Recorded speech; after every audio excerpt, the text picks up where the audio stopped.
On this week's episode, we talk about Fall Guy. Another pop culture news.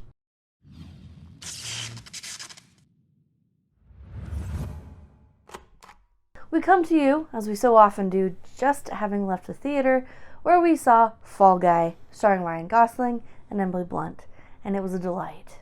Yes, it was as fun as the trailer suggests. It was full of action. It was action packed. It was funny. It was entertaining. Gosling is really funny. He really is. As he proved before on Barbie, and I don't think I've seen him in other comedies. Oh no, the Crazy Stupid Love with Emma Stone. Yeah, and I guess a little bit on La La Land. La La Land not so much, but well, he's funny. He does a terrific job. One of the things that I loved about this movie right away is that if you watch the trailer and you got interested in see the movie, you're gonna see the movie and you're gonna realize that the trailer tricks you. Actually, the plot exposed in the trailer is not quite what happens in the movie, and I hope it was a trick and not like they shot the movie and it's in the trailer and then they changed it for whatever reason, because it happens. It happens. They go to focus groups, they reshoot, they do ADR, and they change the end and they change the plot. And I hope that was not the case. I hope they actually hid the plot of the movie on the trailer by doing something different. But again, it's a trailer. It's a different company that does. They make the trailer based on the footage they receive from the director and the producers, and there's some on Golden Compass. There's a scene where the girl, what's her name? Media? No. Tulia, Valentina. No, that's the name of the mother. Anyways, I forgot. She holds a knife. She's in the North Pole, whatever, and with the kids, and she holds a knife and says something like, if you one more step and you die. It's very dramatic. I can't remember, but it's very cool. And that scene never made to the movie. Sad. Yeah, and it happens more often than not. And this one is different. What is in the trailer? Anyways, I'm not gonna spoil, but I thought it was really cool. And after you watch the movie, you might get a laugh out of the trailer for what happens in the movie and for what they did to the trailer. It's really interesting. The whole movie is very is very meta. Because it's a movie about making a movie, kind of. There's, besides having a great love story, being full of wonderful action sequences, and being very funny, it's also kind of a big behind the scenes and definitely a big tribute to stunt performer, like stuntmen, because it's made by a former stuntman, and there's a couple scenes that feature the stuntman. There's some great dialogue where they talk about what these guys go through, what they have to do to pull this stuff off. There's some scenes where we actually see for real stunt people, and there's a great montage at the end during the end credits showing the actual stunt guys in the movie. And that was, as if everything else wasn't enough, this was very fun to watch. Yeah, and then stuntmen are in high. We have some. It's David Leitch. It's not his first movie. He made several other movies. Free Guy. Free Guy, is that called? Free Guy. He did that one on Netflix, the sci-fi. Can't remember the name of that one with Ryan Reynolds. The time travel one. The time travel one. Yeah. Project Adam. Something like that. That was another good one. He does so well. He directed. He's working on Deadpool. He and Ryan Reynolds, even though Disney poking, messing, they're gonna try to do their best, and they deliver. They did before. And I think there are a couple of lines in this movie that were perhaps some digs at that whole producer-director relationship. Yeah, oh, definitely. So David Leitch was a stuntman himself, and again, the stuntmen are in high, because you have this guy that was behind the scene, getting kicked, getting punched, set on fire. Yeah. But he was watching and learning what was going on, so he knows how to make a movie, good, and how to. And of course, you have other examples of that. The people behind John Wick. Now I can't remember his name. Stahelski. Chris Staley. Huh? Is it Stahelski? Stahelski. Okay, yeah, no, you're right. Who's That Chris sounds right. Staley? I don't know. Let's try. Chad Stahelski. Yeah. Oh my gosh. Also a stuntman and did a spectacular job. That explains so much. Yeah, on John Wick. So stuntmen, they being punched, they being kicked, but they there, they watching and they learning, and when their turn comes, they deliver. The movie is delightful. It's fun. It's action packed. It's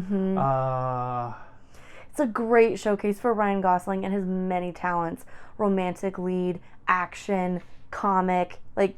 He's covered a lot of bases. I think it's mostly comedy, because even when it's about romance, it's like it's very funny. It's not like it's funny, Ryan but in like Gosling, a very sweet way. It's not Ryan like The Gosling Notebook where he's like, I may be a psychopath, but also I'm in love with you. Like it is funny, but it's still just like, oh man. Girl. Yeah. There's a lot of references to other movies. They joke about it, talk about the Comic-Con shot and the stuff from the industry that pretty much everybody knows in these internet days. It's awesome.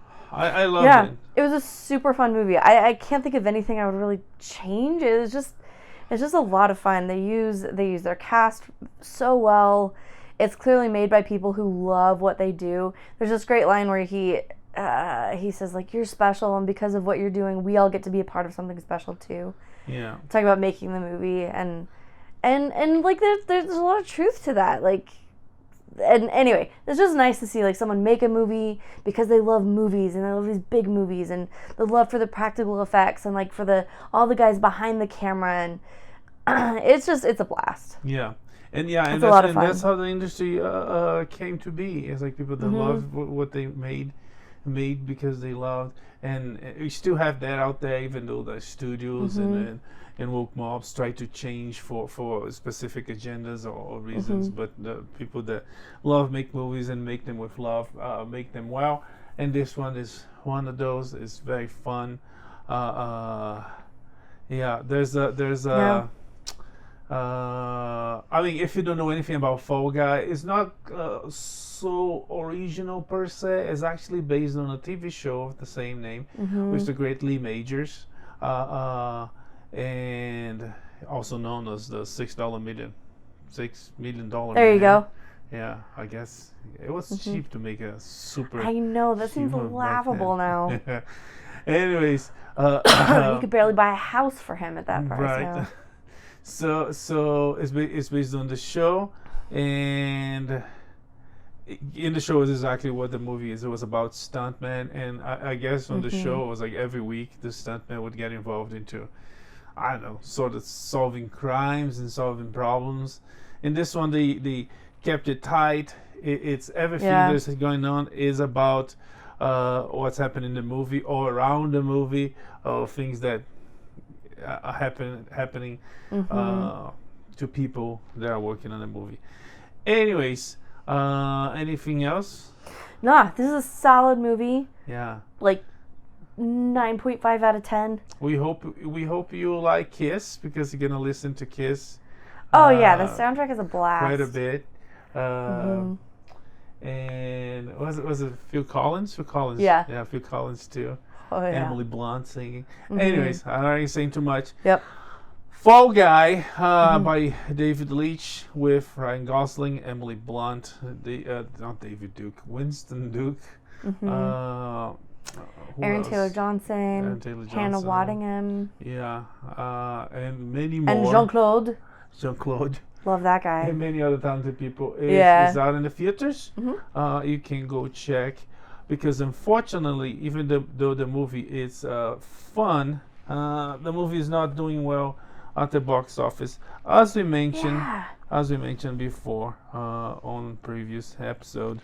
But if you want some fun, a summer movie, there's more coming. But if you catched up, if you watch everything, or even if you didn't watch everything, this one it's a fun one. Yeah, put this one towards the top of your list. Yeah. It's a blast. It's a really good date movie. There's stuff for the girls, Ryan Gosling, and everything else for the boys. It kind of reminded. Okay, you know what? I enjoyed that. It kind of reminded me of The Princess Bride, and that this sort of crosses several genres. And you know how like The Princess Bride, the grandpa says like it's got everything. It's got sword fights, true love, and all this other stuff. This one kind of crosses several genres like that, and is going to be fun for everybody on like any occasion. You've got your true love, you've got your action sequences, you've got your comedy. Like it's got it all. It's very fun. I thought it was very interesting. So quick summary, but not spoiling. So they had a relationship in the past, and something happened, and then they similar to anyone but you. We just talked about last week. But one thing that I thought was interesting on this one, because they do this like all the time. It's a cliche. It's nothing new, but when they meet again, it's not like one or both of them hate each other.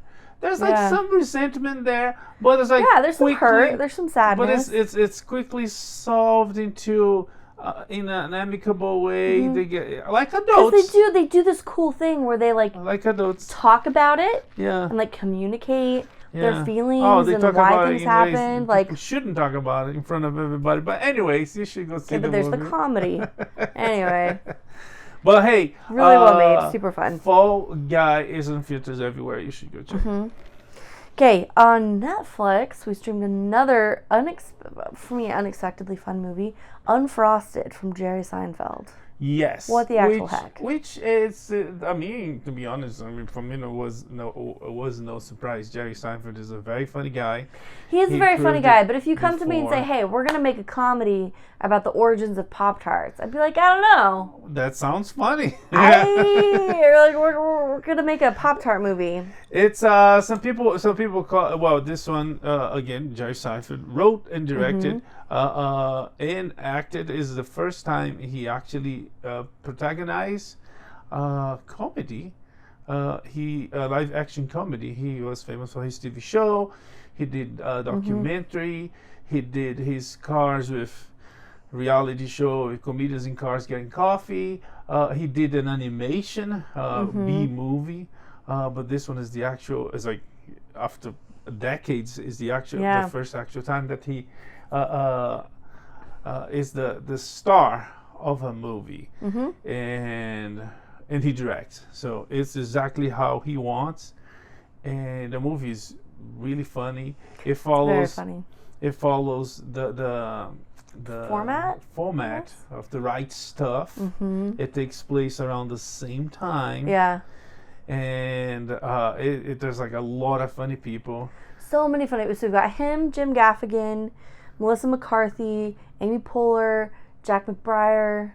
Amy Poehler? Nope. Amy Schumer. Okay. Wrong Amy. My apologies to all the Amy's involved. That would have been great, but it was Amy Schumer, and actually like a really fun role for her. Where is Amy Poehler? It's not. Where is Amy Poehler? Oh, Parks and Rec. Yeah, where is she? Where is she? Yeah. I don't know. It's been a while. Forever. Huh. Anyways, yeah. So yeah, let's see who else. Like, so many people show up. Does Fred Armisen show up at one point? Fred Armisen shows up. Yeah. Oh, yeah, he does. And there are a lot. Like, people who just, like, show up for a minute. Some crazy cameos of not funny people. John Hamm, and I forgot the name of the other guy. Bill Burr shows up. You're never going to recognize him, though. Yeah. Even after he told me who it was, I'm like, yeah, no. And it's so simple. He just has hair. I know. But, like, Bill Burr plus hair, that's a different person. Different person altogether. Anyway. Cedric the Entertainer. Yes, that's right. He wasn't A lot, quite a as lot of funny entertaining. people. Yep. The movie is like historical fiction or fictionalized history because we have Pop Tarts, they're real. So Yep. it's telling that story from I guess Jerry Seinfeld's point of view because a lot of people comparing this to Barbie because it's a comedy and is about something sort of real, surreal, An iconic American product. American product. But if Barbie was Mattel's baby, they like put money to make the movie. They produced the movie and they capitalized. They made a lot of money because of the movie. This one, Jerry didn't ask for permission for nobody. And he actually said he would he would think it would be fun. He would enjoy if he sued. I can think of worse things. There are some of the details that were accurate were surprising to me. That, like, for example, both Post and Kellogg's are headquartered in Battle Creek, Michigan. Yes, That's a real thing. And so this whole like competition between the two, I guess really.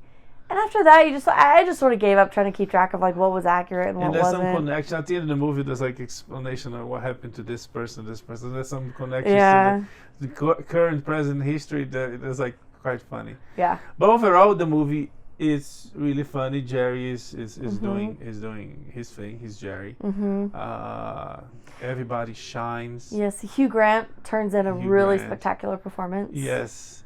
Everybody shines.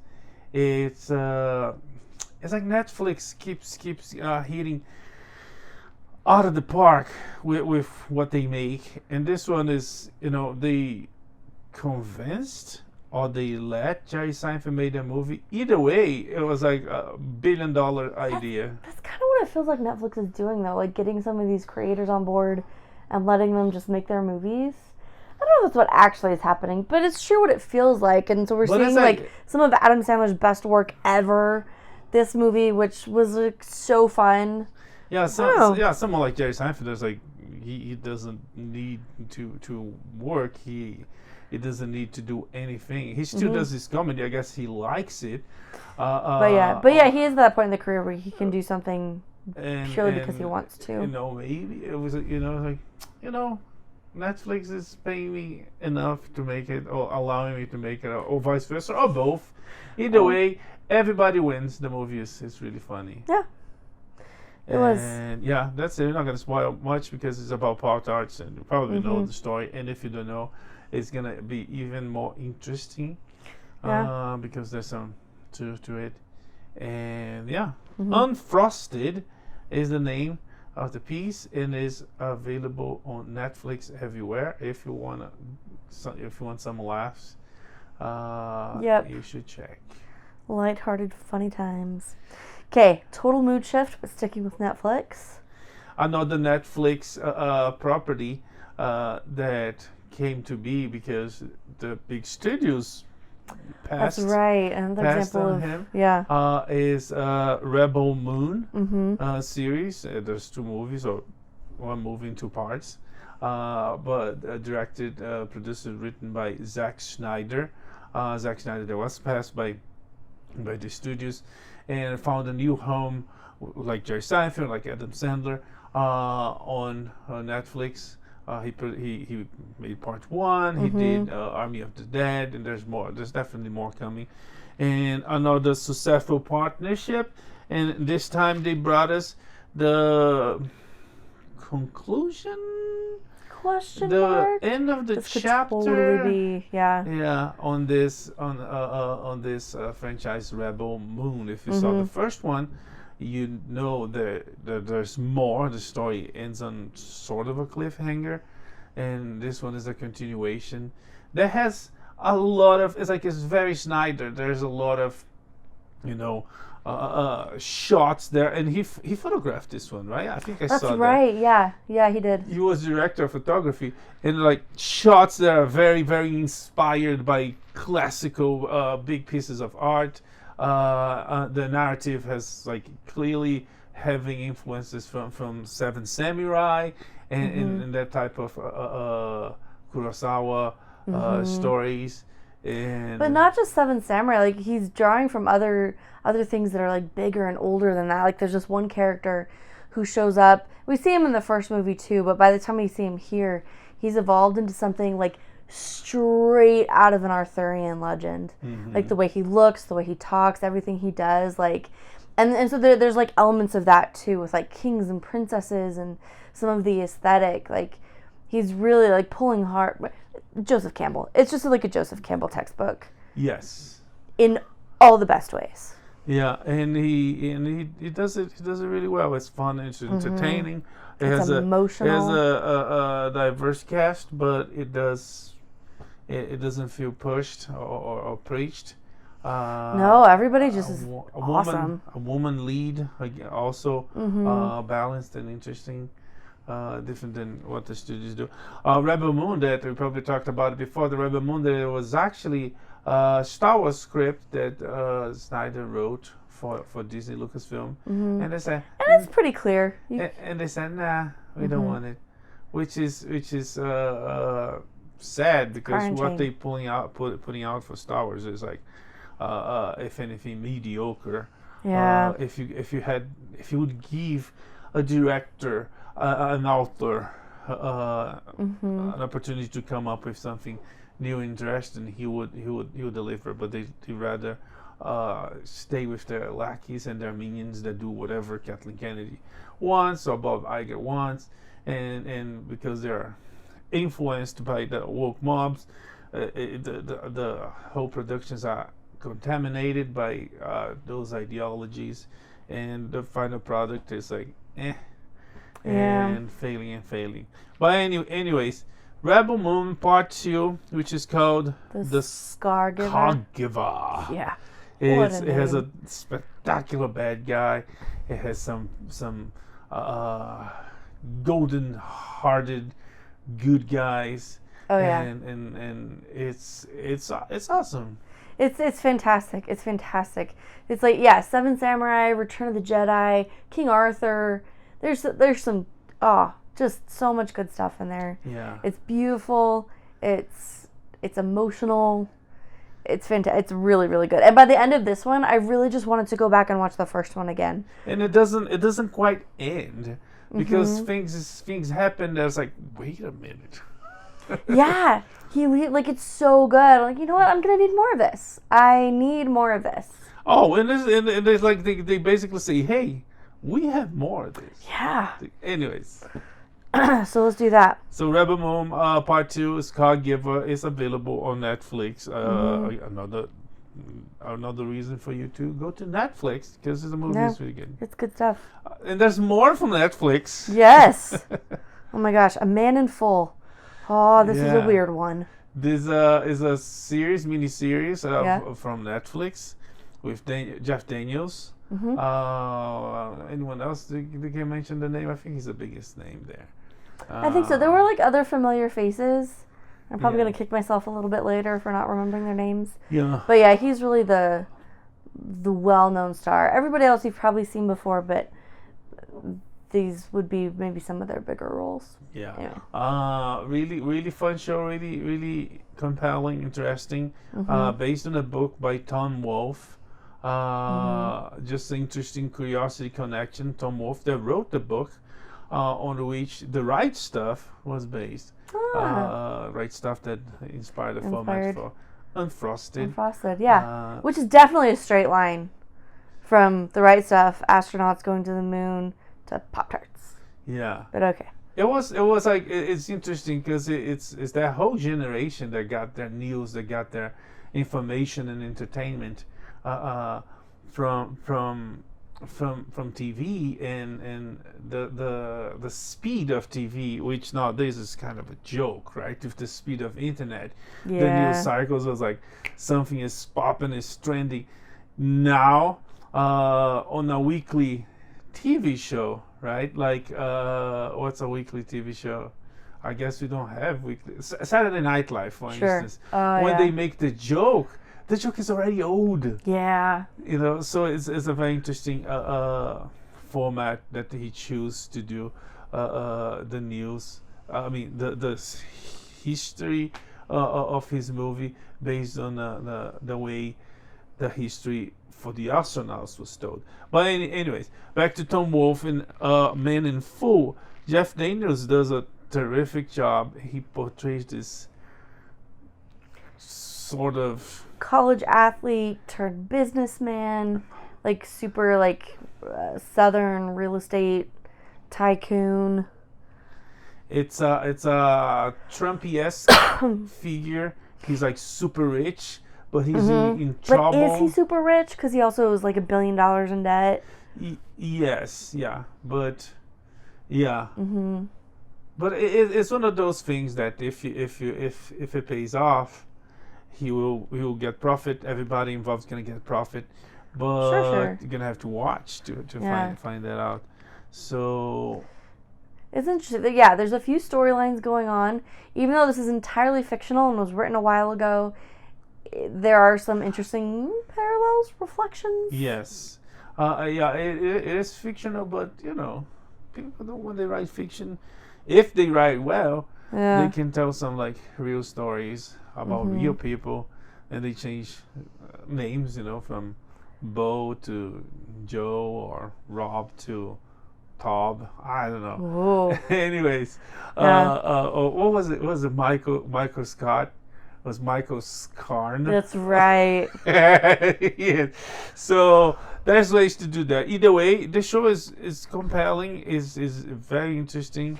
There's a lot of unexpected stuff. There were a few times where we were like, "Oh, this is totally gonna happen." What the actual heck? Elaine, what's her name?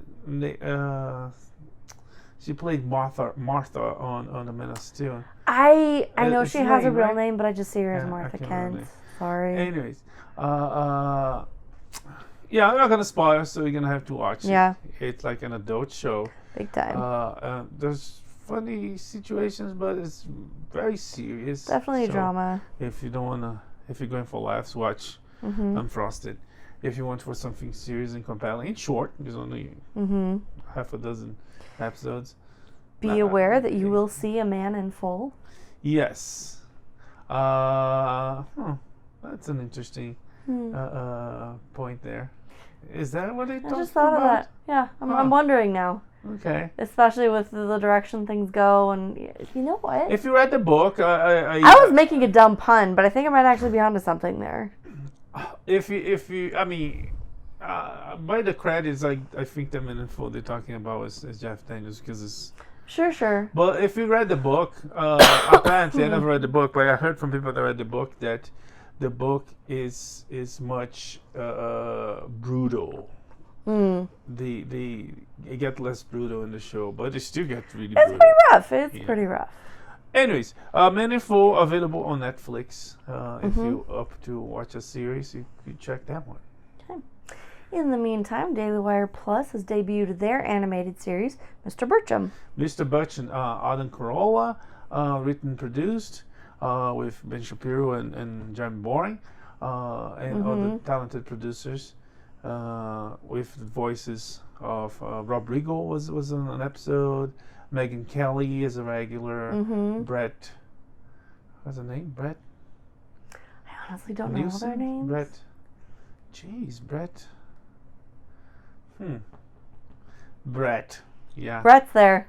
Yeah. Way to go, Brett. And some Good job. other talented voices. This is very much in the style of a Fox animation domination. Yes. Obviously, this is on Daily Wire Plus. Yeah. So it's definitely a conservative type of humor. I was hoping that there would be some reflective humor, some making fun of themselves. They definitely do that, and it was very entertaining. It's now the world is very, very divided, and some of the shows on broadcast TV pick a side either because they want it or because of pressure of the executives or pressure of their peers. But this show would work fine on broadcast TV. I would say, I don't know, 5-10 years ago. Nowadays, because certain names and certain themes are like the devil, or you cannot talk about this, you cannot touch this, because it'll trigger people, and because it's like Anyways, but it's funny. There's 2 episodes available. They have some funny stuff on Daily Wire these days between this and The Judge. Oh my gosh, Judged by Matt Walsh. That's a funny one. It's some good laughs, and let's hope they keep bringing. And of course, the movie, the Ballers was that called? Lady Ballers. Let's hope they keep bringing stuff like that because it expands on their catalog. Soon there's a show to come. Pendragon Cycle is the one I'm excited about. But I would assume that's not so focused on being funny, because that's not what the original source material is. Either way, Mr. Birchum started well. It's funny. Roseanne Barr is there too. I forgot about her name. Brett Jopling. I have no idea. Patrick Warburton is supposed to show up at some point. That's They right. had a pretty good roundup of characters, and I hope they can keep up the whole let's just make fun of everybody's absurdities. Brad Cooper. Because that makes it very watchable. They're not just fine. Lady Ballers I thought could have been a lot better, but they were really just like it was low hanging fruit. A lot of it. This one I think is doing a little better. Yeah. I find it a lot more watchable and funny. Anyways. Okay. Let's see some other TV shows that are now coming to an end. Not dead yet. It is dead. It was canceled. Yeah. And the finale was. It was okay. Yeah, it was fine. Yeah. It was fine. It would have been interesting to see like where this would have gone if maybe her she started telling her friends that she was talking to ghosts or things like that. Yeah, but I'm not heartbroken that it's over. That's so complicated. I mean, the Flash, right? I know. She needs to lie to protect them. Yeah, not only that, but the Flash, he was like a solo superhero, become a team Flash. So this guy knows, this guy knows, this girl knows, this girl knows, this girl knows. So this guy's gonna move out of town. So someone else will need to know to replace this guy. It's like a gigantic. So. It's like. But where else were they gonna go with it? I mean, you keep telling these stories without like the half of the planet knowing. It's the whole point of superhero. And then she's not a superhero. It's a sitcom. It gets so aggregated that like Team Flash is like Iris come from time to time. It's like we are the Flash. It's like no. It's because they ran out of stories to tell.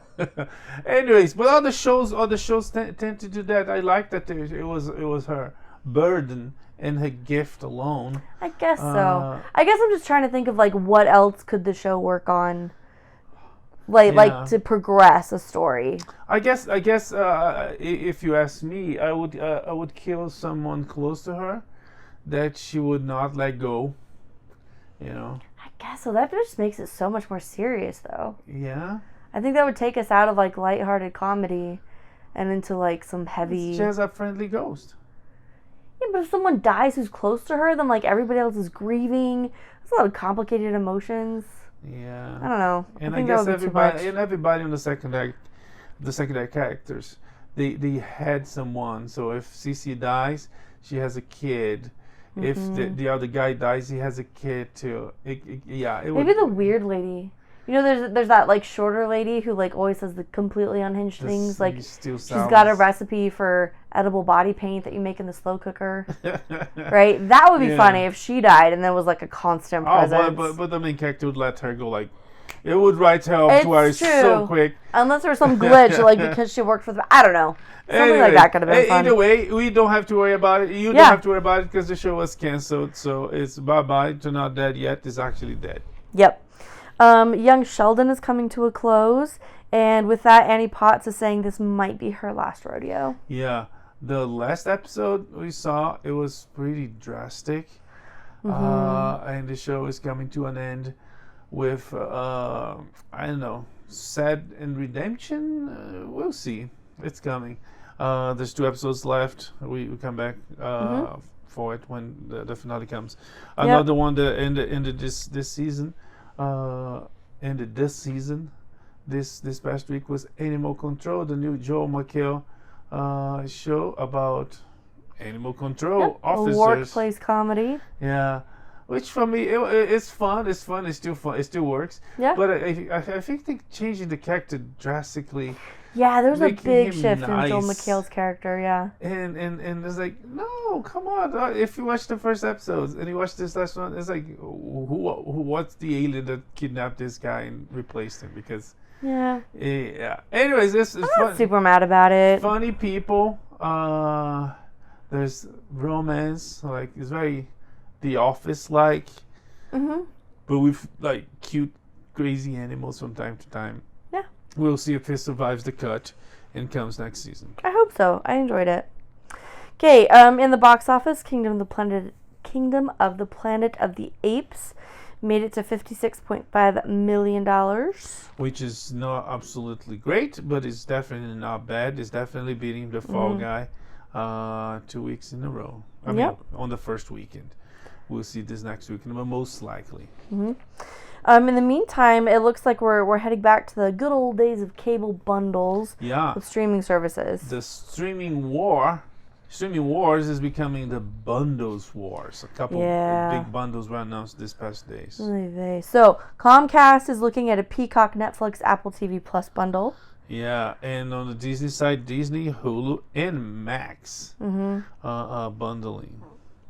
Yeah, which, I mean, that's not bad. Each one of those includes a ton of good content. So, Yes, yeah. well. We'll see what happens. Yeah. And of course, there's like Paramount. It's like people want to buy. There's nothing definitive yet, but there was a rumor before the Peacock and Paramount to merge together. But we'll see who buys and what happens next. Yep.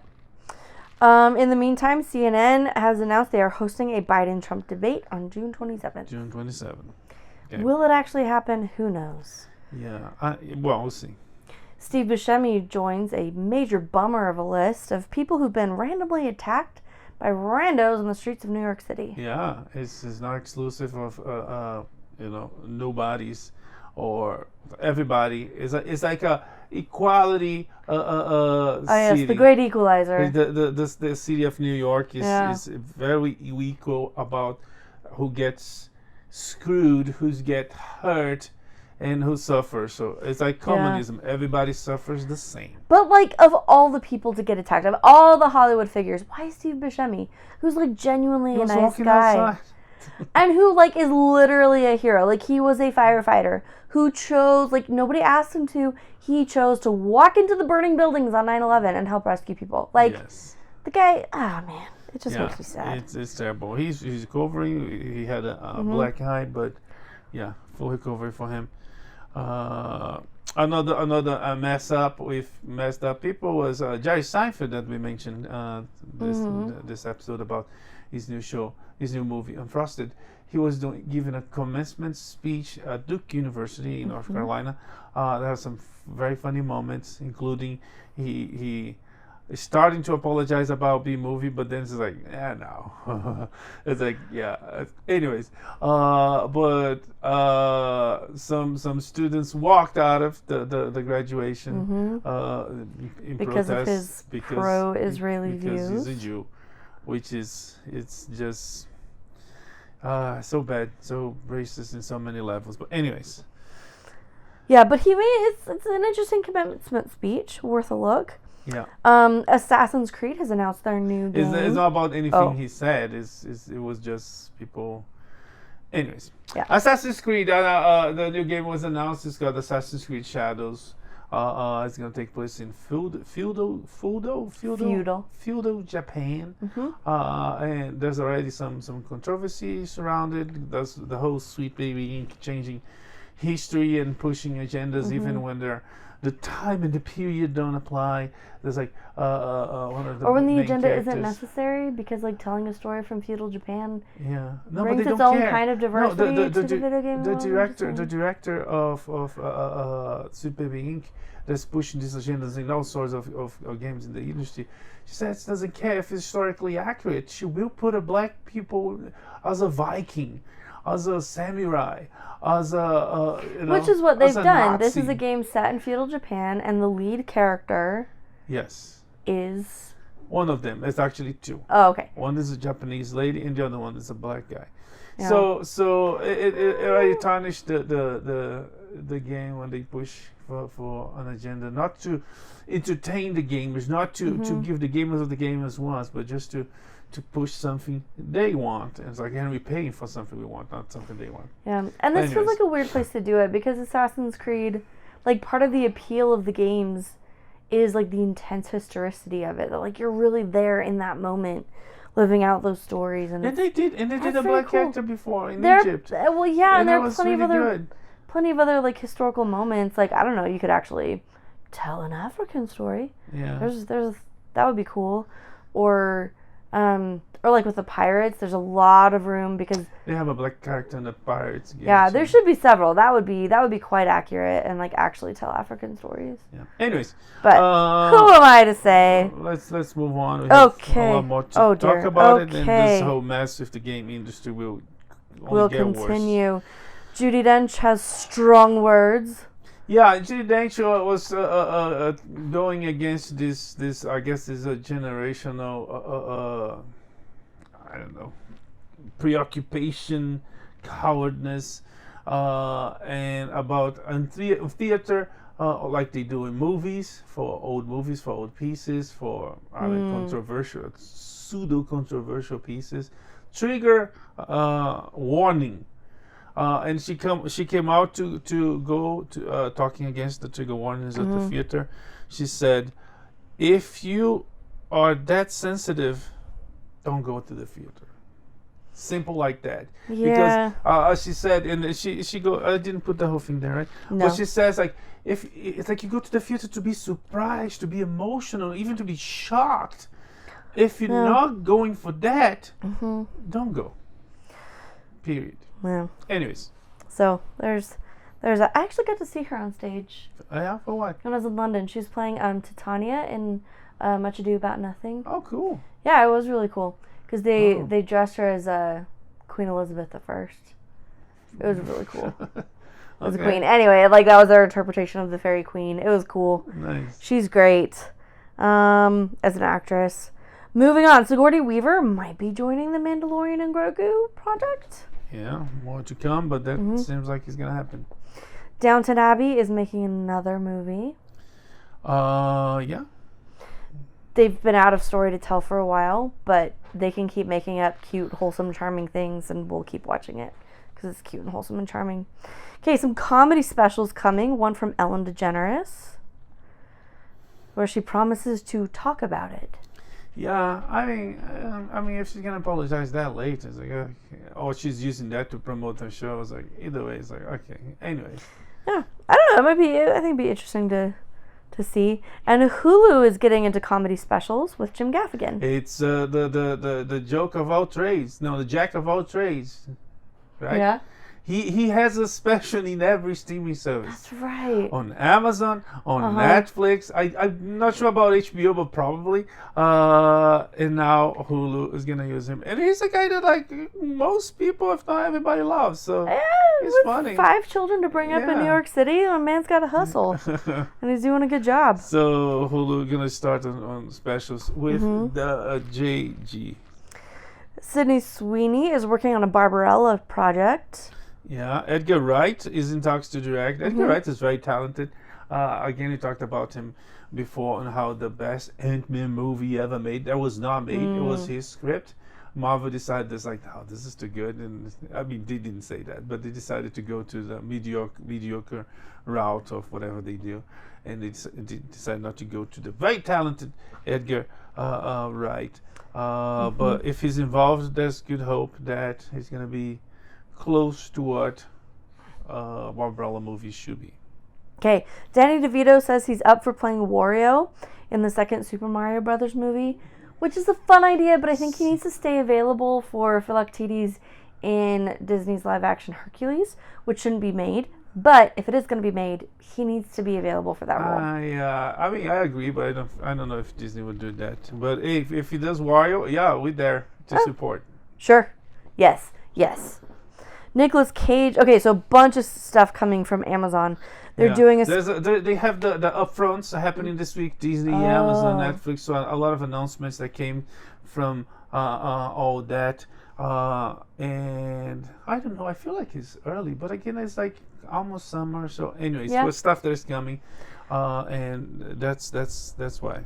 Okay, so first from Amazon Prime Video, Spider-Man Noir, a live-action series. With Nicolas Cage. Yes. So that sounds cool. So we'll see. It does sound cool. This one I'm less. But it's Amazon. They made Rings of Power.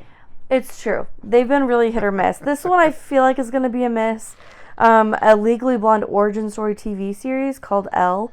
It is coming from Reese Witherspoon, but like, I don't know that I want this. I don't know.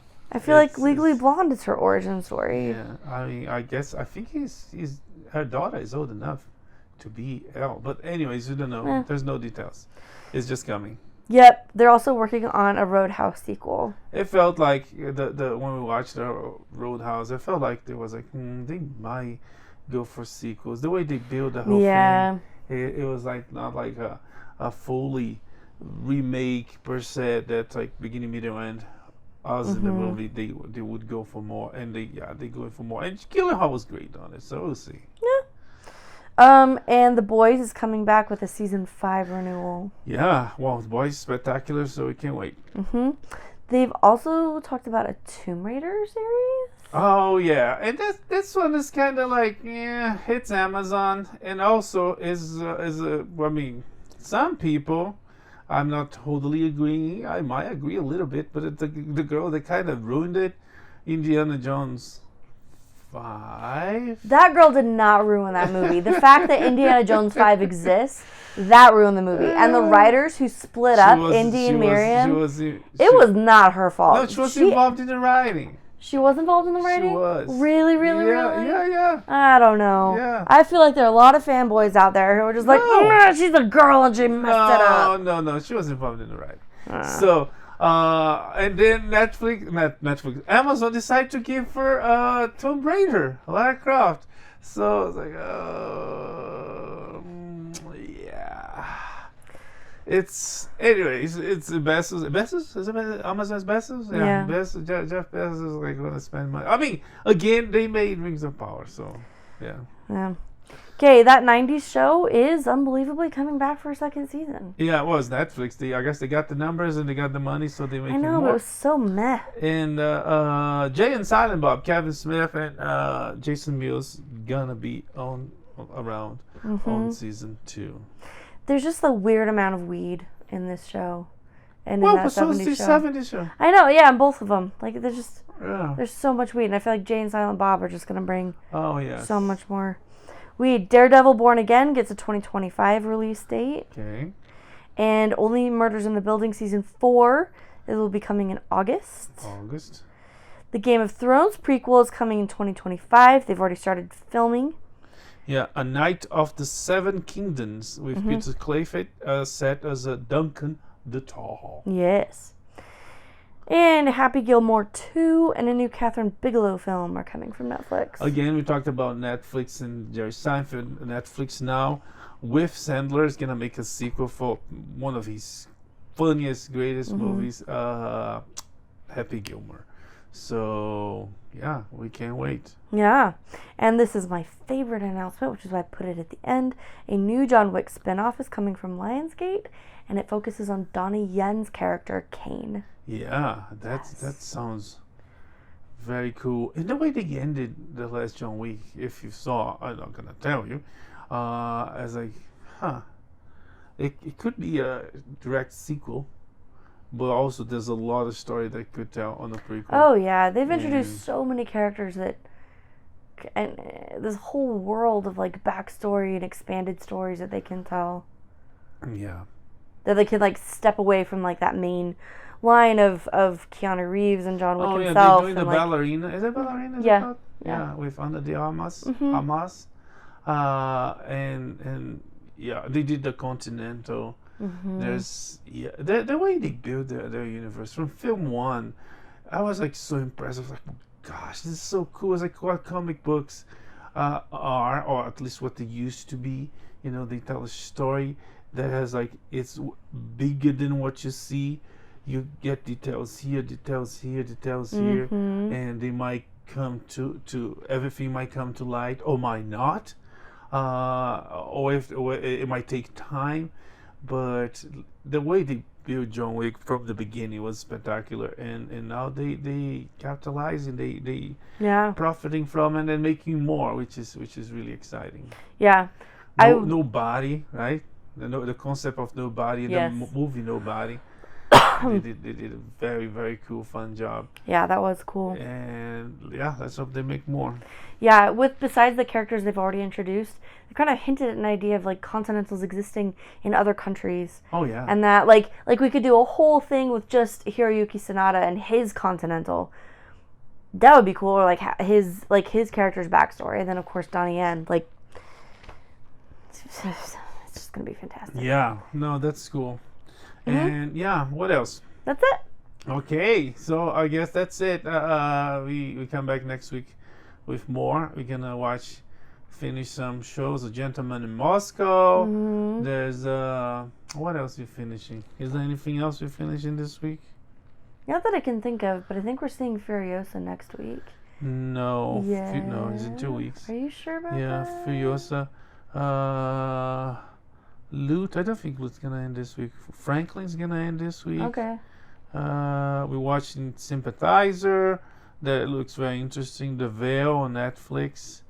And some other The Dark Matter. We need to start that one. Looks good. And some other things. No, next week.